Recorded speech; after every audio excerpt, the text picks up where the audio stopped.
Kembalikan segala hak untuk masuk universiti berasaskan merit kepada seluruh rakyat Malaysia. Dibuat saluran tu. Mudah saja saya bagi gambaran, tuan-tuan. Macam mana cerita? Cerita dia katakanlah untuk satu program. Katakanlah program itu program electrical elektronik. Bidang engineering. Ada 200 tempat di universiti. Ini saya bagi contoh ya, analogi. 200 tempat di universiti. Logiknya, anak-anak kita, tak kira Melayu, Cina, India, Sabah, Sarawak, yang telah menduduki STPM, ataupun diploma, ataupun asasi, ataupun matrikulasi, mereka layak memohon untuk mengikuti program ini di universiti. Ambil contoh di sebuah universiti awam di negara kita. 200 tempat universiti tersebut.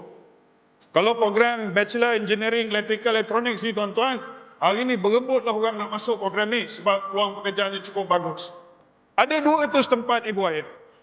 Jadi kita sebagai ibu bapa orang Melayu, ibu dan ayah sebagai orang Cina, orang India, orang Sabah, orang Sarawak, biasa ni orang bawahan, kita kan yang kita tahu laluan untuk masuk universiti UPU sahaja.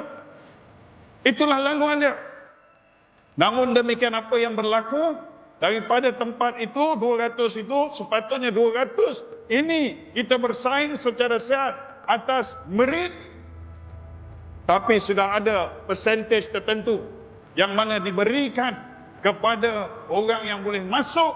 Meritnya tak setinggi mana, tapi syarat minimum itu dipenuhi. Syarat minimum, bukan syarat paling kompetitif, syarat minimum. Dan dia boleh masuk dengan syarat dia boleh bayar penuh yuran kepada universiti. Dan dibenarkan. Inilah yang saya perjuangkan. Tuan-tuan, andai kata perjuangan ini menyebabkan apa juga pada saya rasa hidup saya bermakna. Kerana saya berjuang untuk anak miskin ke universiti. Takbir! Jangan biarkan, tak kira kita bangsa apa, bangkitlah dan perbetulkan. Dan kalau boleh saya mengatakan, haramkan saluran terbuka ini.